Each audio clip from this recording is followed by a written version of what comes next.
తెలిసిన రెండు బ్యాచ్లు రెండు బ్యాచ్లు మెంటర్లు కలిపి కూడా 29 మంది అవటం అనేది నాకు ఆశ్చర్యంగా ఉంది. ఇంకా రావాల్సిన వాళ్ళు చాలా మంది ఉన్నట్టున్నారు. కాసేపు ఏదైనా కబుర్లు చెప్పుకుందామా? తెలంగాణ రాజకీయాల గురించో ఆంధ్రప్రదేశ్ రాజకీయాల గురించో వస్తారా ఎవరన్నా? ఏం లేదు సార్, అట్లా మనం కబుర్లు చెప్పు. Stress management. నేను స్క్రీన్ శుభ్రంగా కనపడుతున్నాం కదండి? Clear sir. Clear clear sir. శుభ్రంగా వినపడుతున్నాం కూడా సార్ వినిపిస్తుంది సార్. సో నేను నా వెనకాల తలకాయ పట్టుకున్న టీటీడబ్ల్యూఎస్ నిర్వాహకులు మన ఎంత పిలిచినా రావట్లేదని కనపడుతున్నారు కదా? కనిపిస్తుంది. Yes sir. So personality development అనే దాంట్లో మనం మాట్లాడుకుంటే వ్యక్తిత్వ వికాసము, పర్సనాలిటీ డెవలప్మెంట్, వీటన్నిటిలో ఫస్ట్ ఎవరికైనా వచ్చే రెండు టాపిక్స్ ఏంటంటే, ఫస్ట్ గోల్ సెట్టింగ్, రెండోది స్ట్రెస్ మేనేజ్మెంట్. అందుచేత పర్సనాలిటీ డెవలప్మెంట్ మీద ఆసక్తి ఉన్న ఇక్కడ ఉన్న వాళ్ళల్లో చాలా మంది, అందరూ ఖచ్చితంగా ఈ టాపిక్ గురించి రకరకాలుగా ఈ పాటికి వినేసి ఉంటారని నా నమ్మకం. స్ట్రెస్ మేనేజ్మెంట్ గురించి, స్ట్రెస్ని ఎలా తగ్గించుకోవాలి, స్ట్రెస్ అంటే తెలుగులో ఒత్తిడి అండి. మీరు ఒత్తిడి నుంచి ఎలా బయటపడాలి, ఆందోళన నుంచి ఎలా బయటపడాలి, దీనికి సంబంధించిన వీడియోలు కానీ సబ్జెక్ట్ కానీ ఏదో ఒక రకంగా విన్నాను, చదివాను అనేవాళ్ళు ఎంతమంది ఉన్నారో ఒకసారి హ్యాండ్ రైజ్ చేస్తారా?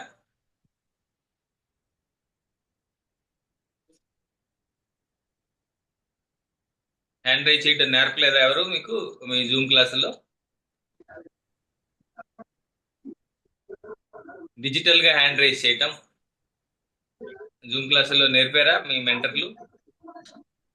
విజయ madam including mentors, including mentors. Akula Nagaraju garu ఒకళ్ళు ఎత్తారు, 2 3.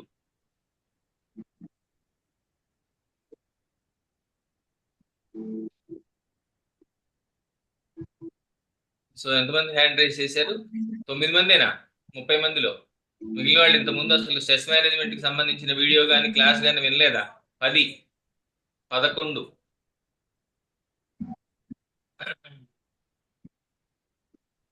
ఒత్తిడి, స్ట్రెస్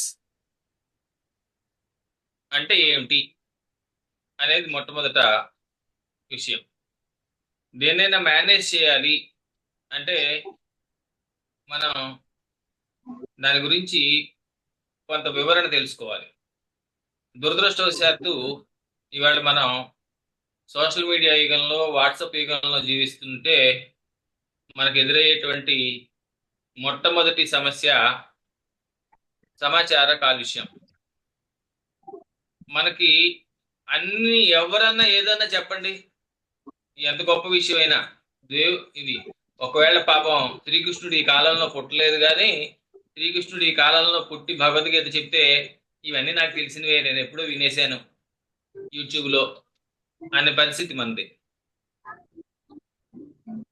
అది పాపం ఆ రోజు అర్జునుడు స్వర్గానికి వెళ్ళి వచ్చిన వాడైనా, చాలా ప్రపంచం అంతా తిరిగి వచ్చిన వాడైనా, అప్సరసలతో కాపురం చేసిన వాడైనా శ్రీకృష్ణుడు చెప్తుంటే అమాయకంగా విన్నాడు, అవునా బావా నిజమేనా అని. మనమైతే ఖచ్చితంగా అబ్బా ఇదంతా విన్నదే కదా, పాయింట్కి రా అంటాం, వినం. కానీ నిజంగానే మనకి ఏదైనా విషయం ఖచ్చితంగా తెలుసా, దాని గురించి మనం ఏదైనా మాట్లాడగలమా, దాన్ని మన జీవితంలో అమలు చేయగలమా అంటే అది కొంచెం ప్రాబ్లమాటిక్గా ఉంటుంది.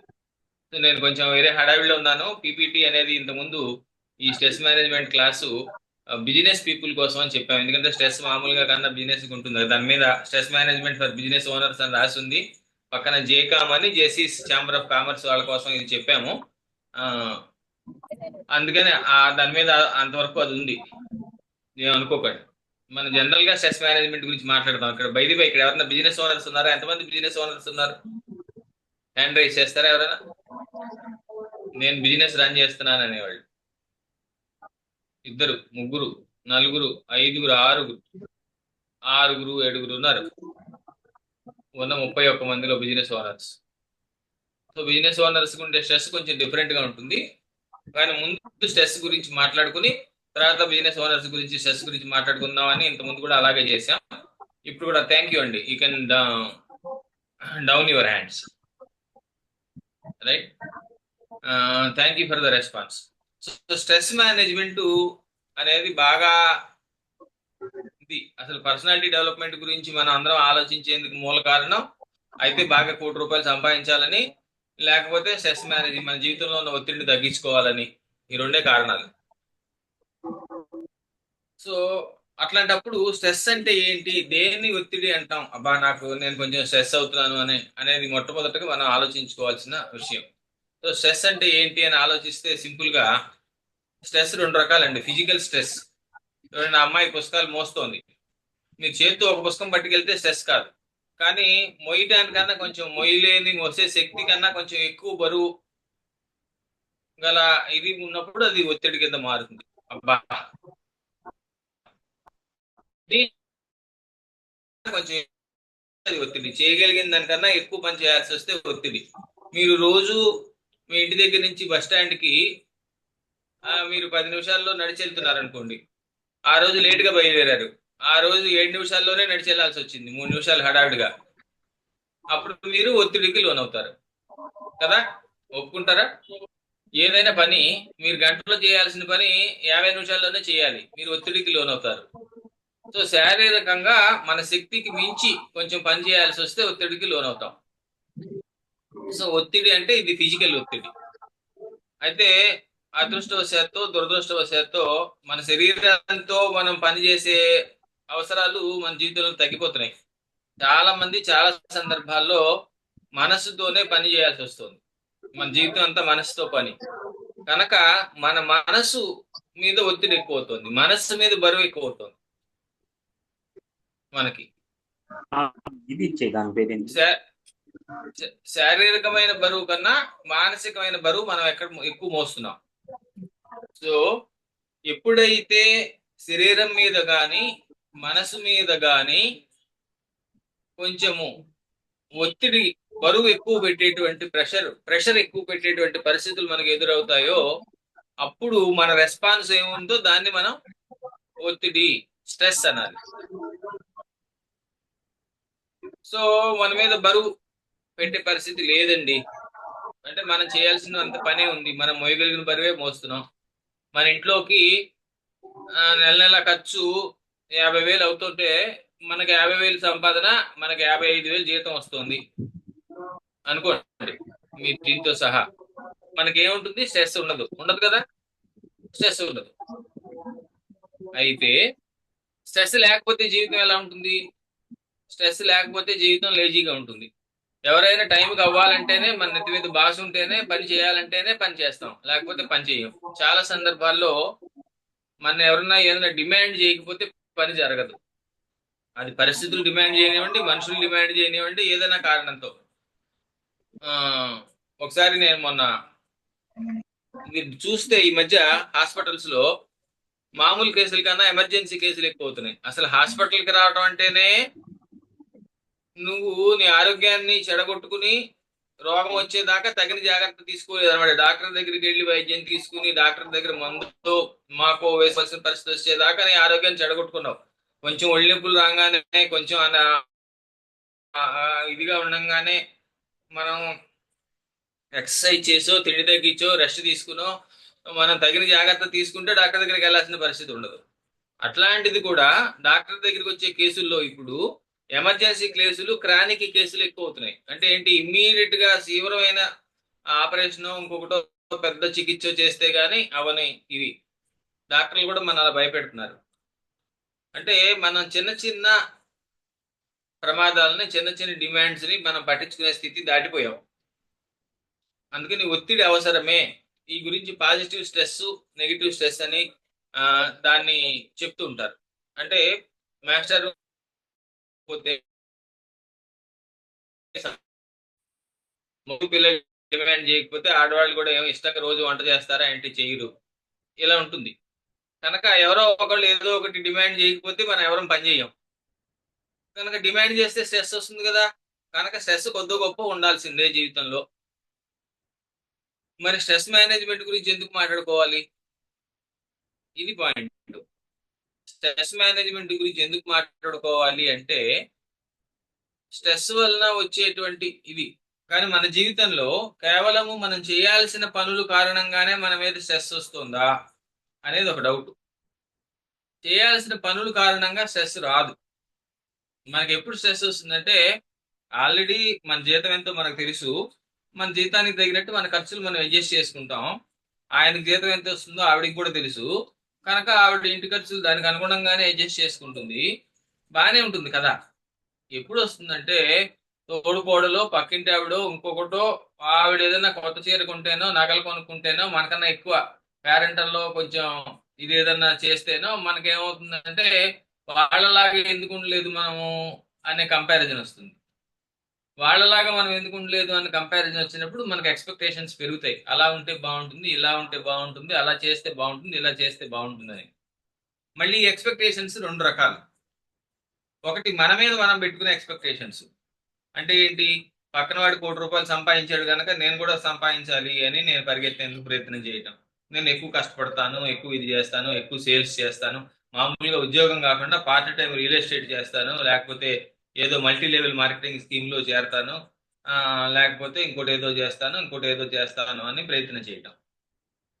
మన మీద మనం పెట్టుకునే ఎక్స్పెక్టేషన్స్ ఒక రకం అయితే, మనం ఏం చేస్తాము? మన ఇంట్లో వాళ్ళ మీద, అంటే మన మీద మన పిల్లలు, మన ఆవిడ, మన చుట్టుపక్కల వాళ్ళు పెట్టుకునే ఎక్స్పెక్టేషన్స్, వాళ్ళు ఎలా ఉండాలని మనం పెట్టుకునే ఎక్స్పెక్టేషన్స్, ఇవి ఎక్కువైపోతాయి.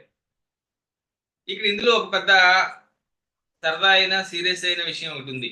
సరదా అనుకుంటే సరదా, సీరియస్ అనుకుంటే సీరియస్ అనమాట. జీవితంలో ఏది సరదా ఉండదండి, ఏది సీరియస్ ఉండదు. మనం తీసుకునే విధానాన్ని బట్టే ఉంటుంది అంతే. ఏంటంటే అది మీ మీద ఆశలు పెట్టుకునేది, ఎక్స్పెక్టేషన్స్ పెట్టుకునేది. మీరు ఇలా అయితే బాగుంటుంది, ఇలా చేస్తే బాగుంటుంది, అలా చేయాలి అని పెట్టుకునేది ఎవరు? మీకు బాగా కావాల్సిన వాళ్ళు అయితేనే, మిమ్మల్ని బాగా కావాల్సిన వాళ్ళు అనుకుంటేనే, మీకు దగ్గర వాళ్ళు అయితేనే మీ మీద ఆశలు పెట్టుకుంటారు. దారే పోయే వాళ్ళందరూ మీ మీద ఆశలు పెట్టుకుంటారా ఏంటి? మీ మీద ఎక్స్పెక్టేషన్స్ పెట్టుకుంటారా?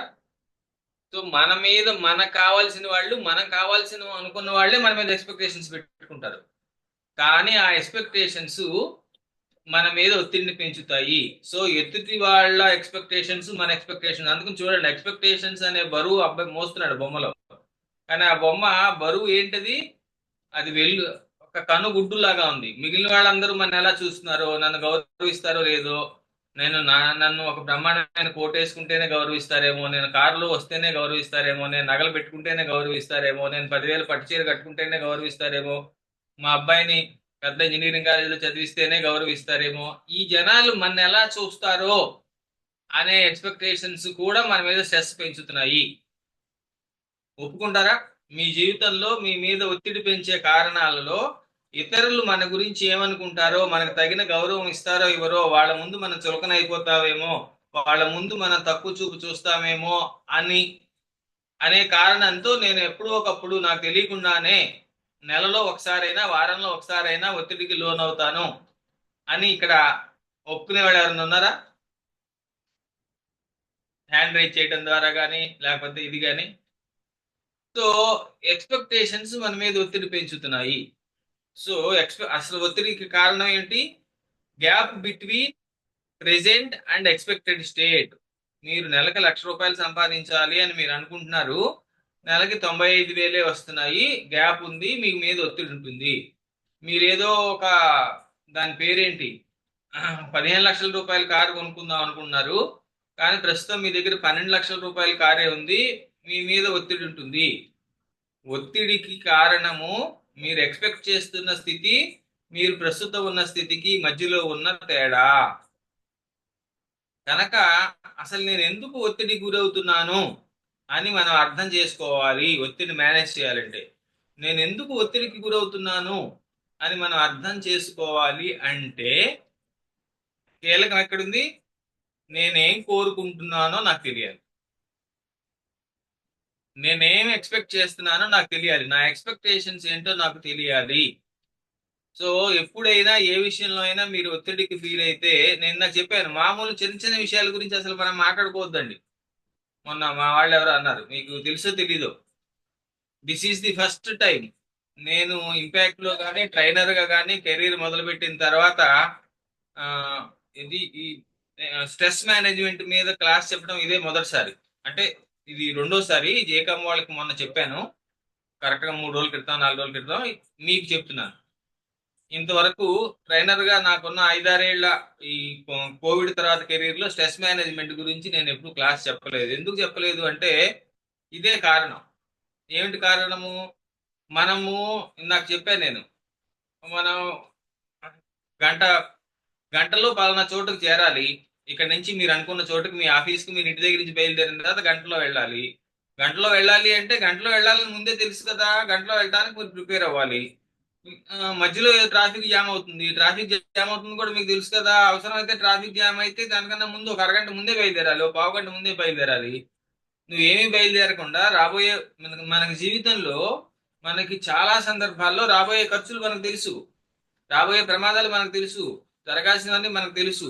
అప్పుడు నువ్వేమీ చేసుకోకుండా, ఇప్పుడు మనకి ఇవాళ ప్రాక్టికల్ గా మాట్లాడుకుంటే, మనము ఏ రోజైనా మనకి ఏదైనా రోగం వచ్చో హాస్పిటల్, దాని పేరు ఏదో యాక్సిడెంట్ అయ్యో హాస్పిటల్కి వెళితే మనకి మినిమం ₹1,00,000, మాక్సిమం 10 లక్షలు 20 లక్షలు అవ్వకుండా రావని అందరికి తెలుసు కదా. ఇవాళ మనం మామూలు ఏసీలో ఉన్న స్టార్ హాస్పిటల్కి తప్పితే మామూలు హాస్పిటల్కి వెళ్ళి, గవర్నమెంట్ హాస్పిటల్కి వెళ్ళి వైద్యం చేయించుకునే పరిస్థితి లేదు కదా చాలా సందర్భాల్లో. మనం మిడిల్ క్లాస్ వాళ్ళం అయినా తెలిసినప్పుడు, నాకు ఎప్పుడైనా నాకు తెలిసి నా తప్పు ఉండి కానీ నా తప్పు లేకుండా కానీ నేను హాస్పిటల్కి వెళ్ళాల్సి వస్తే దాని ఖర్చులకి నేను ఏమైనా సిద్ధపడుతున్నానా అని ముందే ఆలోచించి సిద్ధపడితే తర్వాత హాస్పిటల్ వచ్చినప్పుడు, ప్రమాదం వచ్చినప్పుడు మనం స్ట్రెస్ గురవ్వాల్సిన పరిస్థితి ఉండదు కదా. కానీ అట్లాగే పరీక్షలు వస్తాయి అనేది 10th క్లాస్ లో చేరినప్పటి నుంచి, 10th క్లాస్ మొదటి నుంచి 10th క్లాస్ చివరి వరకు తెలుసు కదా. 10th క్లాస్ అని చెప్పగానే ఫలానా, ఇప్పుడు ఇవాళ 2020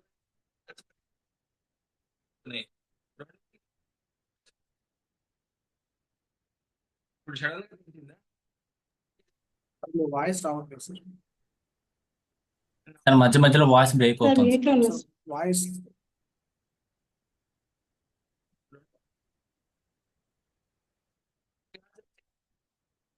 ఇప్పుడు వాడు మార్చినప్పుడు Voice not coming, sir.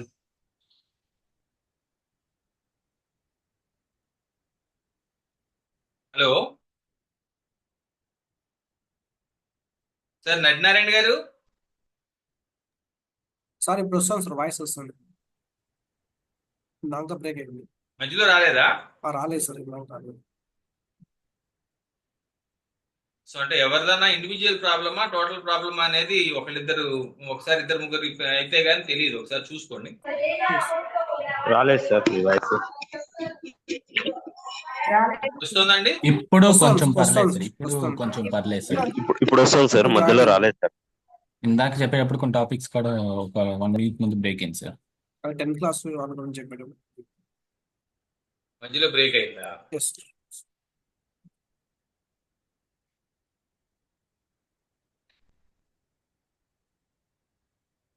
సరేనండి, ఓకే.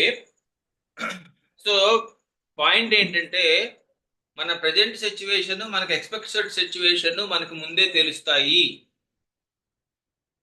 ముందే తెలిసినప్పటికీ దాన్ని మనం చాలా సందర్భాల్లో నిర్లక్ష్యం చేస్తున్నాము. నిర్లక్ష్యం చేసి లాస్ట్ మినిట్లో మాత్రమే కళ్ళు తెరిచి మన స్ట్రెస్కి లోనవుతున్నాము. ఇది జరుగుతోంది. కనుక స్ట్రెస్ మేనేజ్మెంట్ గురించి మాట్లాడుకునే ముందు మన ఎక్స్పెక్టేషన్స్ ఏంటి, అసలు నేను ఎక్కడికి వెళ్దాం అనుకుంటున్నాను, ఎప్పటికి వెళ్దాం అనుకుంటున్నాను, ఎలా వెళ్దాం అనుకుంటున్నాను, ఆ వెళ్ళటం కోసం నేను ఏం ప్రయత్నం చేద్దాం అనుకుంటున్నాను. ఎక్కడికి వెళ్ళటం అంటే ఫిజికల్ గా ఒక చోటు నుంచి ఒక చోటుకి వెళ్ళటం కావచ్చు, జీవితంలో ఒక చోటు నుంచి ఒక చోటుకి వెళ్ళటం కావచ్చు. అనే స్పష్టత మనకి ఎంత ఎక్కువ ఉంటే, ఎంత బాగుంటే స్ట్రెస్ అంత తక్కువ ఉంటుంది. ఇది మొదటి విషయం. కనుక ఇది దాన్ని గుర్తుపెట్టుకోండి. నా ఎక్స్పెక్టేషన్స్ ఏంటి, ఆ ఎక్స్పెక్టేషన్స్ ఎందుకు చేరుకోలేకపోతున్నాను అనే దాని మీద. సో స్ట్రెస్ గురించి ఎందుకు మాట్లాడుకోవాలి అంటే, మేజర్గా ఇందాక మనం అనుకున్నాం, ఎప్పుడు నువ్వు ఒత్తిడికి లోనవుతావు. ఇందాక నేను మళ్ళీ ఎగ్జాంపుల్ చెప్తున్నా. బస్సు మనకి 9 గంటలకు వస్తుంది. మన ఇంటి దగ్గర నుంచి బస్ స్టాండ్కి వెళ్ళడానికి 10 నిమిషాలు పడుతుంది. బస్సు 9 గంటలకు వస్తుంది, 10 నిమిషాలు పడుతుంది అన్నప్పుడు నువ్వు ఇంటి దగ్గర మినిమం 9:50కి బయలుదేరాలి. తెలివిగలవాడు అయితే ఇంకా 5 నిమిషాల ముందు 9:45కే బయలుదేరాలి. సరే, ఏదో కారణంతో బయలుదేరలేకపోయావు. నువ్వు ఇంటి దగ్గర నుంచి బయలుదేరి మెట్లు దిగేసరికి 9:53 అయిపోయింది. There are only 7 minutes. అప్పుడు మనం వెళ్తున్నప్పుడు స్ట్రెస్ గురవుతాం. ఫిజికల్ గా స్ట్రెస్ గురవుతాం. లేదు, వయసులో ఉన్న వాళ్ళు అయితే ఫిజికల్ గా స్ట్రెస్ గురవరు, ఓకే, కానీ మెంటల్ గా స్ట్రెస్ గురవుతారు. ఎందుకని? అమ్మో, వెళ్తానో లేదో, బస్సు అందుతుందో లేదో అనే భయం. ఈ భయము ఇందాక చెప్పినట్టు బస్సు అందుతుందో లేదో అని భయం అవ్వచ్చు, బాస్ తిడతాడేమో అని భయం అవ్వచ్చు, లేదు ఏదో కుక్క మన వీధిలో మనం వెళ్తున్నప్పుడు, కొత్త చోటకి వెళ్ళినప్పుడు ఏదో కుక్క మొరుగుతూ మన మీదకి వస్తే ఏర్పడే భయం అవ్వచ్చు. ఏదైనా మన శరీరానికి జరిగే భయము ఏది ఉందో అది భయం. ఇది మొదటి కారణం. మీ ఒత్తిడి అన్నిటికీ కారణము మీరు మానసికంగా ఒత్తిడికి గురవుతున్నారు అంటే దేనికో భయపడుతున్నారు అనమాట. రెండో భయము అన్నిటికన్నా ముఖ్యమైనది. ఈ భయం మనకు తక్కువ ఉంటుంది. మనం ఎప్పుడు చాలా సాధారణంగా కుక్కలకో భూతానికో భయపడం, ఎందుకంటే మనకు రెండు చాలా తక్కువ ఎదురవుతాయి. రెండో భయం ఇందాక చెప్పాను, అనుకున్న టైంకి చేరలేకపోతామేమో, బాస్ని మెప్పించలేకపోతామేమో, ఆవిడని సినిమాకి తీసుకెళ్దాం అనుకుంటే తీసుకెళ్ళలేకపోతామేమో, మీటింగ్ ది ఎక్స్పెక్టేషన్స్ లో మనం ఫెయిల్ అవుతామేమో, మన గురించి వాళ్ళు మంచిగా అనుకోరేమో, మనం చేయాలనుకున్న పని చేయలేవేమో, ఫియర్ ఆఫ్ ఫెయిల్యూర్. మనం అనుకున్న పనిలో అనుకున్న స్థితి చేరుకోవటంలో ఫెయిల్ అవుతామేమో అనే భయము, అది కూడా భయమే. ఈ రెండో భయం మన జీవితాన్ని ఎక్కువ ఒత్తిడికి గురి చేస్తుంటుంది. మన జీవితంలో మన నిమిషము అది అవుతుందో లేదో, అవుతుందో లేదో, జరుగుతుందో లేదో, జరుగుతుందో లేదో, జరుగుతుందో లేదో, జరుగుతుందో లేదో అనే దాంతోనే మనకు ఆందోళన, ఒత్తిడి ఎక్కువ అవుతుంది. సో ఇది మనం చేస్తున్నటువంటి, మనకు తెలియకుండా మనం ఒత్తిడికి లోను చేస్తున్న ప్రధానమైన విషయం, మనం అనుకున్న పని అవుతుందో లేదో, అవుతుందో లేదో, అవుతుందో లేదో అనేటువంటి ఇది. కనుక అనుకున్న పని అవుతుందా లేదా, అవుతుందా లేదా, అవుతుందా లేదా ప్రశ్న. అవుతుందా లేదా అని పక్కన వదిలేయండి. అసలు అనుకున్న పని ఏంటి, అది అవ్వాలంటే ఏం చేయాలి, అది నువ్వు ఎప్పటికి చేయగలుగుతావు, దాని మీద నీకు అవగాహన పెరిగిన కొద్దీ స్ట్రెస్ ఇది అవడానికి తక్కువ ఉంటుంది. సో స్ట్రెస్ యొక్క ఎఫెక్ట్స్ ఎలా ఉంటాయి అంటే, మన మీద చూపించే ప్రభావాలు ఎలా ఉంటాయి? మన మీద చూపించే ప్రభావాలు 4 రకాలుగా ఉంటాయండి. ఫిజికల్ గా మనకి తలనొప్పి వస్తుంది, స్ట్రెస్ ఉన్నప్పుడు టెన్షన్ వస్తుంది. ఇంకా స్ట్రెస్ పెరిగిన కొద్దీ ఒళ్ళు నొప్పులు వస్తాయి, రకరకాలు. ఫైనల్ గా ఏమవుతుందో తెలుసా, 2 ప్రమాదాలు ఎక్కువ జరుగుతాయి. మీరు స్ట్రెస్ లో ఉన్నారో లేదో అనే దానికి గుర్తు మామూలుగా అలసట రావటము, తలనొప్పి రావటము, ఒళ్ళు నొప్పులు రావటము, వీటితో పాటు ఏం జరుగుతుంది అంటే 2 ప్రధానమైన విషయాలు జరుగుతాయి. ఒకటి, డైజెషన్ సిస్టమ్ బాగా దెబ్బతింటుంది. అది కొంతమందికి మలబద్ధకం రావచ్చు, కొంతమందికి అజీర్ణం రావచ్చు. డైజెస్టివ్ ప్రాసెస్ దెబ్బతింటుంది. మీరు స్ట్రెస్ లో ఉంటే జరిగే మొట్టమొదటి ఎఫెక్ట్, డైజెస్టివ్ సిస్టమ్ దెబ్బతింటుంది. చూసుకోండి, ఇంత ముందు ఉన్నట్టు సాఫీగా ఉండదు. రెండో ఎఫెక్ట్ బాడీ మీద జరిగేది, రోగ నిరోధక శక్తి దెబ్బతింటుంది. మీకు ఈజీగా జలుబులు ఇవన్నీ వస్తుంటాయి, ఇంకా రోగాలు, జ్వరాలు వస్తుంటాయి. స్ట్రెస్ ఎక్కువైన కొద్దీ రోగ నిరోధక శక్తి దెబ్బతింటుంది. చాలా సింపుల్. మనకు మనసులో ఆందోళన ఎక్కువైతే ఏమవుతుందంటే, మన మనసు దాని మీద ఎక్కువ కాన్సన్ట్రేట్ చేస్తుంది కనుక మన యొక్క మెదడు యొక్క సామర్థ్యాన్ని మన ఆందోళన తినేస్తూ ఉంటుంది కనుక, అది మన శరీరం మీద సూక్ష్మజీవులు చేసే దాడిని తట్టుకోలేదన్నమాట. కనుక రోగ నిరోధక శక్తి తగ్గిపోతుంది. సో ఈ 2 ప్రమాదాలు చాలా పెద్ద ప్రమాదాలు, చిన్న చిన్న తలనొప్పులు వాటికన్నా. సో ఈ రెండింటి వలన ఏమవుతుంది, మనకి మెంటల్ గా పరధ్యానం వస్తుంది, మెమరీ తగ్గిపోతుంది. ఏదన్నా కూడికలు తీసివేతలు వేస్తుంటే తప్పులు వేస్తాము, క్యాలిక్యులేషన్స్ చేస్తుంటే ఒక్కోసారి మీరు క్యాలిక్యులేటర్ తో వేస్తున్న తప్పులు వేస్తాము, అది చేయబోయి ఇది చేస్తాము. ఆడవాళ్ళు అయితే కూరల్లో ఉప్పులు ఎక్కువ వేయటాలు, తక్కువ వేయటాలు, అది చేయబోయి ఇది చేయటాలు చేస్తారు. మగవాళ్ళు అయితే బండి నడిపేటప్పుడు యాక్సిడెంట్లు చేయటాలు ఇవన్నీ చేస్తారు. ఇవన్నీ మెంటల్ ప్రాబ్లమ్స్, అంటే పరధ్యానం చేయడం, స్ట్రెస్ ఎక్కువైనప్పుడు జరిగే ఇది. తర్వాత బిహేవియరల్ ప్రాబ్లమ్స్ అంటే మన ప్రవర్తనలో తేడాలు. మన ప్రవర్తనలో తేడాలంటే ఇతరులతో ప్రవర్తించేటప్పుడు, లేదా మనకు తెలియకుండా మనం ఏం చేస్తామంటే, మన స్ట్రెస్ ఎక్కువైనప్పుడు కొంతమంది మగవాళ్ళకి రకరకాల సిగరెట్లు తాగటాలు, మందు తాగటాలు లాంటి వ్యసనాలు, ఆడవాళ్ళకి మగవాళ్ళకి కలిపినప్పుడు కామన్ వ్యసనము యూట్యూబ్ చూడటము, లేకపోతే ఇంకోటి చూడటమో ఇంకొకటో, ఈ వ్యసనాలు ఎక్కువైపోతాయి. వ్యసనాలు ఎక్కువైపోవటానికి కారణం కూడా స్ట్రెస్. బిహేవియర్ లో ఈ ప్రాబ్లమ్స్ వస్తాయి రకరకాల. ఇవి కొంతమంది స్ట్రెస్ ఎక్కువైపోతే మీకు తెలిసే ఒబిసిటీ రావడానికి మెయిన్ కారణం స్ట్రెస్ ఎక్కువైపోతే టీవీ ఎదురకుండా కూర్చుని బౌల్ నిండా ఏదో ఒకటి పెట్టుకుని తినేస్తూ ఉంటారు టీవీ చూస్తూ. స్ట్రెస్ ఎక్కువైపోతే కొంతమందికి మోర్ దాన్ 50%, 60-70% పీపుల్ స్ట్రెస్ ఎక్కువైనప్పుడు ఎక్కువ తింటారు. దీన్ని స్ట్రెస్ రీపింగ్ అంటారు. కొంతమంది అసలు తింటం మానేస్తారు, ఇదైపోతారు. సో ఇవన్నీ ఇది బిహేవియర్ ప్రాబ్లం అండి. తర్వాత ఇంటర్ పర్సనల్ ప్రాబ్లమ్స్, మన ఊరుకునే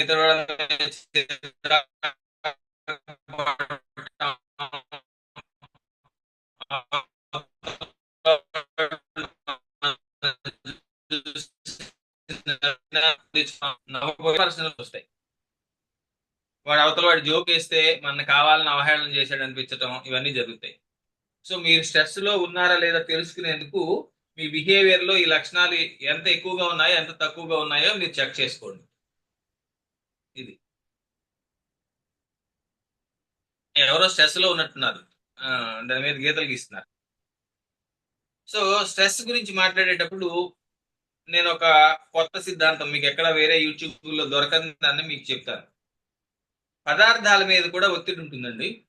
అంటే మనం రకరకాల పనులు చేస్తాం కదా, దీంతో సుత్తి తీసుకుని చేస్తాం. అన్ని రకాల పనులు మనం ఏ మెటీరియల్తో అయినా పని చేస్తాం. మెటీరియల్తో పని చేసినప్పుడు ఒక మెటీరియల్ ఆ పనికి తట్టుకుంటుందో లేదో తెలుసుకునే దానికి ఉదాహరణకి మీరు క్యాన్తో పాలు తీసుకెళ్తున్నారు అనుకోండి,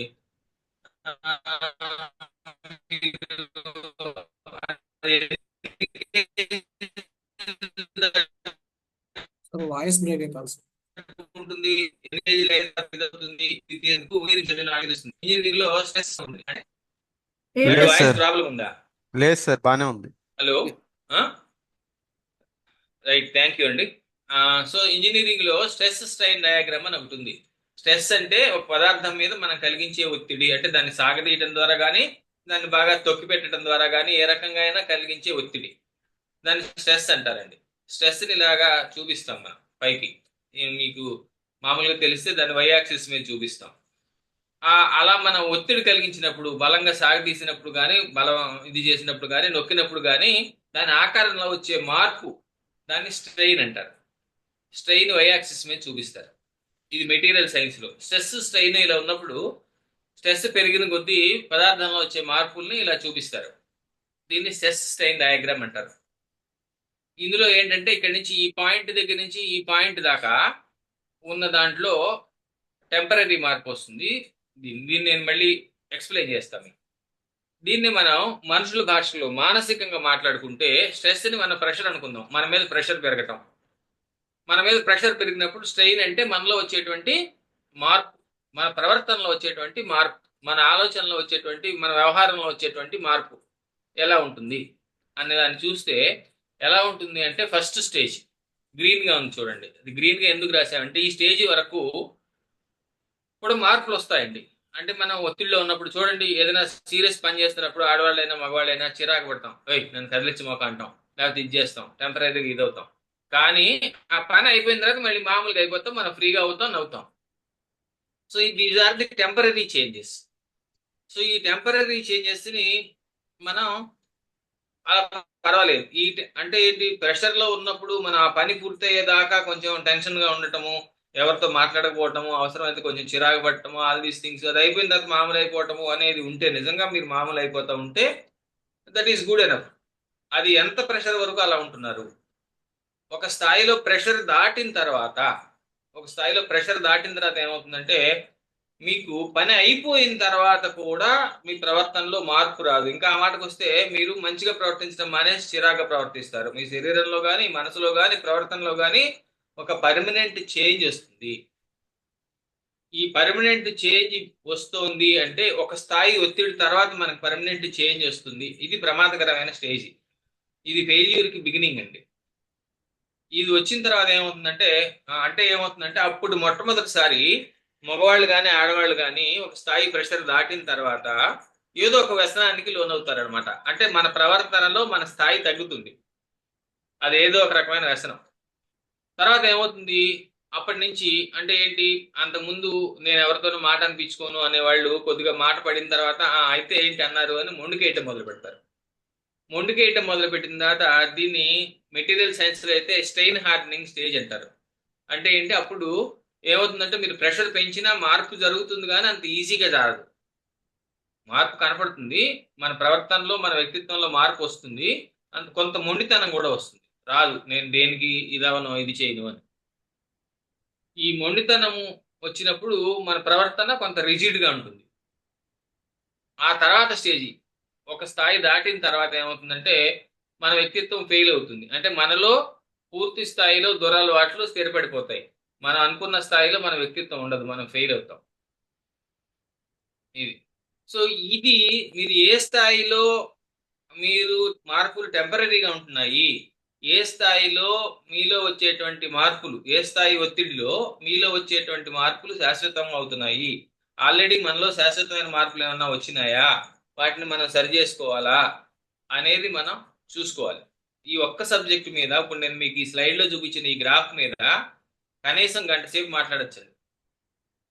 ఇది ఈ స్ట్రెస్ స్ట్రెయిన్ దీని మీద. కనుక స్ట్రెస్ని అబ్జర్వ్ చేసేటప్పుడు ఒత్తిడిలో ఉన్నప్పుడు మన ప్రవర్తన ఎలా ఉంది, ఒత్తిడి అయిపోయిన తర్వాత మన ప్రవర్తన ఎలా ఉంది, ఈ మార్పు ఎంతసేపు ఉంటుంది. ఇంతకు ముందు ఫర్ ఎగ్జాంపుల్ నేను ఎప్పుడు చెప్తుంటాను, మగవాళ్ళకి కానీ ఆడవాళ్ళకి కానీ పెళ్ళి అయిన తర్వాత పెళ్లి కాకముందు అయినప్పుడు చూస్తే, అట్లాగే కొన్నిసార్లు అమ్మ నాన్న ఇంటి దగ్గర ఉన్నప్పుడు అమ్మ నాన్న తర్వాత బయటకు వెళ్ళిపోయి వేరే చోట కొత్త చోటని ఎంత నువ్వు హాస్టల్లోనో ఉద్యోగంలోనో ఉండాల్సి వచ్చినప్పుడు, జీవితంలో ఇలాంటి మార్పులు వచ్చినప్పుడు మనకు తెలియకుండానే మన ఒత్తిడికి స్ట్రెస్కి లోనవుతాం. స్ట్రెస్కి లోనైనప్పుడు మన వ్యక్తిత్వంలో, మన అలవాట్లలో, మన ప్రవర్తనలో కొన్ని మార్పులు వస్తాయి. ఈ మార్పులు ఎలాంటి మార్పులు వస్తున్నాయో మీరు అబ్జర్వ్ చేసుకోండి. ఈ మార్పులు మంచి మార్పులు వస్తున్నాయా, చెడ్డ మార్పులు వస్తున్నాయా, టెంపరీ మార్పులు వస్తున్నాయా, పర్మనెంట్ మార్పులు వస్తున్నాయా, ఇది మీరు అబ్జర్వ్ చేసుకోండి. ఇలా అబ్జర్వ్ చేసుకుంటూ వెళితే మనం ఒత్తిడికి లొంగిపోతున్నామా, ఒత్తిడిని హ్యాండిల్ చేయగలుగుతున్నామా అనేది మీకు తెలుస్తుంది. రైట్? సో ఒత్తిడిని హ్యాండిల్ చేయటం ఎలాగా అంటే, ఫిజికల్గా ప్రాణాయామం చేయండి, యోగా చేయండి, ఎక్సర్సైజ్ చేయండి, ఈ రకరకాల పనులు చేయటం ద్వారా శారీరక శక్తి పెరిగితే, మనకి శరీరం బలంగా ఉంటే, ఆరోగ్యంగా ఉంటే మీకు ఒత్తిడిని తట్టుకునే శక్తి, మానసికమైన ఒత్తిడిని తట్టుకునే శక్తి కూడా పెరుగుతుంది. సో కనుక రిలాక్స్ అవటానికి కొంతమంది ఆటలాడితే రిలాక్స్ అవుతారు. మీకు ఆటలాడే అలవాటు ఉంటే, ఇంకా ఇక్కడ కుర్రవాళ్ళు ఎవరైనా ఉంటే, ఇది ఆటలాడడం అంటే నా ఉద్దేశం ప్యాక్ ఆడడం అని, వీడియో గేమ్స్ ఆడమని కాదు. ఆ రెండు వ్యసనాలు. ఫిజికల్గా శరీరం అలసిపోయి ఆటలాడమని, ఏదో మేము అప్పుడప్పుడు చెప్పుకుంటుంటాం, అబ్బో మా వాడు చాలా పెద్ద ఆటగాడండి అని చెప్పి పెళ్లి చేశారంట, చివరికి వాడు పేక ఆటగాడని తెలిసింది. అలా కాకుండా ఇప్పుడు అందరూ ఆటగాళ్లే, మొబైల్ ఫోన్ దొరికితే. కాకుండా శరీరం అలసిపోయి చెమట పట్టేలాగా చేసే ఫిజికల్ ఎక్సర్సైజ్ ఏదైనా చేయగలిగితే స్ట్రెస్ బాగా తగ్గుతుంది. చెమట పట్టే అవకాశం లేకపోతే యోగా చేస్తే తగ్గుతుంది, లేదు నిద్రపోతే తగ్గుతుంది. మీరు హాయిగా గాఢమైన నిద్రపోగలిగితే తగ్గుతుంది. ఇది నిజంగానే స్ట్రెస్లో ఇందాక ఒక లక్షణం, ఫిజికల్గా కనపడే లక్షణం నిద్ర పట్టకపోవటం, దానికి ఆపోజిట్. అందుకోసమే ఏదైనా దానికి ఆయుర్వేదంలో అయితే వ్యసనాలు కాని మందులు ఉన్నాయి, నిద్ర మాత్ర లాంటివి, నిద్ర కలిగించే మందులో. నిద్ర కలిగించడానికి ఏమేం జాగ్రత్తలు తీసుకోవాలో అవి తీసుకుని మీరు నిద్ర పోగలిగితే, గట్టిగా గాఢమైన నిద్ర, మానసికమైన ఒత్తిడి కూడా తగ్గుతుంది, శరీరం మీద ఒత్తిడి కాదు. సో 3 చెప్పాను నేను, యోగా, ఎక్సర్సైజ్ అండ్ నిద్రపోవటం. ఫిజికల్గా మీరు ఒత్తిడి తగ్గించుకునేందుకు ఇవి చేయొచ్చు. తర్వాత ఎమోషనల్గా అంటే నవ్వటం, మీకు కావాల్సిన ఫ్రెండ్తో ఎవరితోనో మీకు మనసుకు నచ్చిన వాళ్ళతో సంభాషించటం, బాధ పంచుకోవటం, లేదా ఎట్సెట్రా ఇవన్నీ మనం చేయాలి. చేసినట్లయితే కొంత మనకి బాగుంటుంది. లేదా ఇక్కడ మనకి మంచి నీకు నచ్చిన సినిమా చూడటం, ఇవన్నీ చేయొచ్చు. These are the emotional things. Cognitive things అంటే మన ఆలోచన మార్చుకోవడం. ఇందాక అన్నాను కదా, ఏమవుతుందంటే ఇప్పుడు నేను ఎందుకు దీని గురించి అనవసరంగా ఒత్తిడి తెచ్చుకుంటున్నాను, ఇప్పుడు ఇందులో ఒత్తిడి పడాల్సిన అవసరం ఏమైనా ఉందా అని ఆలోచించి, మనకి ఒత్తిడికి కారణమవుతున్న విషయం ఏదో గుర్తించి దాని గురించి ఆలోచించి, ఓహో ఇది నిజంగానే నేను అనవసరంగా టెన్షన్ అవుతున్నాను, నేను టెన్షన్ అవ్వాల్సిన వస్తువు కాదు అని నువ్వు డిసైడ్ చేసుకోవటం కాగ్నిటివ్. ఇది మూడో రకం. ఇందాక చెప్పింది ఎమోషనల్ అంటే మీరు అది మంచి సినిమా చూడటము, మనసుకి హాయి కలిగించే పని చేయటం ఎమోషనల్. కాగ్నిటివ్ అంటే బుద్ధిని ఉపయోగించటం. ఇక్కడ అవసరం అంటావా ఇప్పుడు ఇక్కడ నేను ఇంత టెన్షన్ పడటం, ఎందుకు టెన్షన్ పడుతున్నాను అని ఆలోచించి మీ బుద్ధిని ఉపయోగించి మీ స్ట్రెస్ని బ్రేక్ చేయటం కాగ్నిటివ్. సోషల్ అంటే ఇందాక చెప్పినట్టు సమాజంలో మనం ఇప్పుడు ఇంపాక్ట్ లో కానివ్వండి, ఇంకోటి ఇతర సంస్థల్లో కానివ్వండి పని చేయడం ద్వారా సమాజంలో సామాజిక సేవ చేయటం, సమాజంతో కలిసిమెలిసి ఉండటం, మనకన్నా తక్కువ వాళ్ళకి మనం సేవ చేయటము, ఇలాంటి వ్యవహారాలు చేయటం ద్వారా, సామాజిక కార్యకలాపాల్లో పాల్గొనడం ద్వారా మనం స్ట్రెస్ తగ్గించుకోవటం. ఇది మూడోది, అన్నిటికన్నా మెయిన్ టైం మేనేజ్మెంట్ ద్వారా. మీరు టైంను మేనేజ్ చేయగలిగితే స్ట్రెస్ని మేనేజ్ చేసినట్టే. సో టైం మేనేజ్మెంట్ పెద్ద సబ్జెక్టు. ఆల్రెడీ మీకు టీటీడబ్ల్యూఎస్లో పార్ట్గా టైం మేనేజ్మెంట్ సబ్జెక్ట్ చెప్పించారని నేను అనుకుంటున్నాను. లేకపోతే ఎప్పుడు వీలుంటే అప్పుడు ఎప్పుడన్నా మళ్ళీ ఒకసారి చెప్పుకుందాం. రైట్. సో దెన్ ఈ స్ట్రెస్ అనేది ఎలా ఉంటుంది మళ్ళీ ఒకసారి గుర్తు చేస్తున్నాను. మనకు ముందు కోరికలు ఉంటాయి. ఆ కోరికల కారణంగా మన మీద ఒత్తిడి పెరుగుతుంది. ఆ ఒత్తిడి కారణంగా మనకి టెన్షన్, అంటే ఇది పని అయిపోయిన తర్వాత కూడా మనసులో ఆందోళన ఉంటుంది చూసారా, అది టెన్షన్. పని జరుగుతున్నప్పుడు మనసులో ఒత్తిడి ఉండటం, అవుతుందో లేదో అనుకోవటం స్ట్రెస్. పని అయిపోయిన తర్వాత కూడా చికాకు ఉండటం మనసులో, ఎందుకు చికాకు పడుతున్నామో మనకే తెలియకపోవటం, అది టెన్షన్. స్ట్రెస్ వేరు, టెన్షన్ వేరు, రెండు ఒకటి కాదు. సో స్ట్రెస్లో ఎక్కువ కాలం ఉంటే మనకు తెలియకుండా అది టెన్షన్గా మారుతుంది. ఒకసారి మనకి చాలా మందికి ఇవాళ మనసుల్లో ఎందుకు టెన్షన్ పడుతున్నామో తెలియదు, టెన్షన్ ఒక అలవాటుగా మారిపోతుంది. పొద్దున్న లేవగానే ఏదో దాన్ని టెన్షన్ పడుతూ ఉంటాం. తీరా చూస్తే అక్కడ టెన్షన్ పడాల్సినంత పెద్ద విషయమే ఉండదు. తర్వాతది టెన్షన్ వలన ఏమవుతుంది, మన ఎఫిషియన్సీ తగ్గిపోతుంది. మనం చేయాల్సిన పనులు ఏవి సమర్థంగా చేయలేము, సరిగ్గా మాట్లాడలేము, సరిగ్గా గుర్తుపెట్టుకోలేము, సరిగ్గా ఏ పని సరిగ్గా చేయలేము. సో ల్యాక్ ఆఫ్ ఎఫిషియన్సీ వలన ఫెయిల్యూర్ వస్తుంది. ఈ ఫెయిల్యూర్ మన యొక్క కోరికల మీద ప్రభావం చూపిస్తుంది. ఆటోమేటిక్గా ఫెయిల్యూర్ వల్ల మన కోరికలు పెరగచ్చు, తగ్గచ్చు, whatever it is, there will be some negative effect. ఇది జరుగుతూ ఉంటుంది. మళ్ళీ కోరికల వల్ల స్ట్రెస్, స్ట్రెస్ వల్ల టెన్షన్, టెన్షన్ వల్ల ఎఫిషియన్సీ తగ్గటము, అంటే సామర్థ్యం తగ్గటము, సామర్థ్యం తగ్గటం వల్ల మళ్ళీ ఇది మనకు చెప్తుంటారు సామెత ఏమని, చేతగానాడి కోరికలు ఎక్కువ. సో మన చేతకానితనానికి మధ్యలో కోరికలకి సంబంధం ఉండదు. ఒక రకంగా చెప్పాలంటే మనకి చేతకానితనం పెరిగిన కొద్దీ కోరికలు పెరుగుతూ ఉంటాయి, దానివల్ల టెన్షన్ పెరుగుతూ ఉంటుంది అని కూడా అనుకోవచ్చు. సో ఇది గమనించుకోవాలి. సో స్ట్రెస్ని మేనేజ్ చేయాలంటే సింపుల్ అండి. మీ కోరికలు, ఈ కోరిక ఏంటి, దీనికి నేను చేయగలిగింది ఏంటి, దీన్ని సాధించుకోవటం ఏంటి, మీ కోరికల మీద మీ కంట్రోల్ ఉంటే స్ట్రెస్ మీద కంట్రోల్ ఉంటుంది. That is first thing. Control your desires, control your stress. లేదు మీ సామర్థ్యాన్ని పెంచుకోండి, స్ట్రెస్ని తగ్గించుకోండి. నీ డబ్బులు కావాలి, డబ్బులు సామర్థ్యం పెంచుకో. నీకు పరువు ప్రతిష్ట కావాలి, ఎక్కువ మంది ఏ పని చేస్తే నేను మెచ్చుకుంటారో ఆ పని చేయి, సామర్థ్యం పెంచుకో. నీకు ఏ ఏరియాలు నువ్వు ఫిట్గా ఉండాలి, నువ్వు రోజు ఎక్సర్సైజ్ చేయి, యోగా చేయి, ఇంకోటి చేయి. నీకు ఏది కావాలనుకుంటే ఆ ఏరియాలో నీ సామర్థ్యం పెంచుకుంటే నీ స్ట్రెస్ తగ్గుతుంది. సింపుల్ సూత్రాలండి, ఎందుకన్నా పెద్ద విషయం ఏం లేదు. అండ్ ఫైనల్లీ ఇవన్నీ చేయాలి అంటే నీ గురించి నీకు అవేర్నెస్ ఉండాలి. సెల్ఫ్ అవేర్నెస్ అంటే నేను ఏం చేయగలను, నేను ఏం చేయలేను, నేను ఏం కోరుకుంటున్నాను, నాకు ఏం కావాలి, నాకు, నా కుటుంబానికి, నా వాళ్ళకి. సో ఎప్పుడైనా నాకు దీని గురించి చాలా చెప్పచ్చండి, సింపుల్గా చెప్పేందుకు ప్రయత్నం చేస్తాను. ఏమి చెయ్యాలో దాని మీద దృష్టి పెట్టు, నీ చేతుల్లో ఉన్న దాని మీద దృష్టి పెట్టు. ఏమి కావాలో దాని మీద దృష్టి పెట్టద్దు. నువ్వు ఏమి చెయ్యాలో దృష్టి పెట్టినంతసేపు పరిస్థితులు నీ కంట్రోల్లో ఉంటాయి. నీకు ఏం కావాలో దృష్టి పెడితే దానికి సంబంధించిన పరిస్థితులు నీ కంట్రోల్లో ఉండకపోవచ్చు. కనుక ఏం చేయాలో దృష్టి పెట్టినప్పుడు దాన్నే ప్రాసెస్డ్ ఫోకస్ వర్కింగ్ అంటాం. బాగుంటుంది. ఇందాక చెప్పిన కోపింగ్ ప్రాక్టీసెస్ ఉన్నాయి. అంటే ఏంటి, ఒత్తిడి వస్తుంది, రావాలి, ఉండాలి, కానీ దాన్ని తట్టుకుని మన ప్రవర్తనలో మార్పు లేకుండా మేనేజ్ చేయాలి.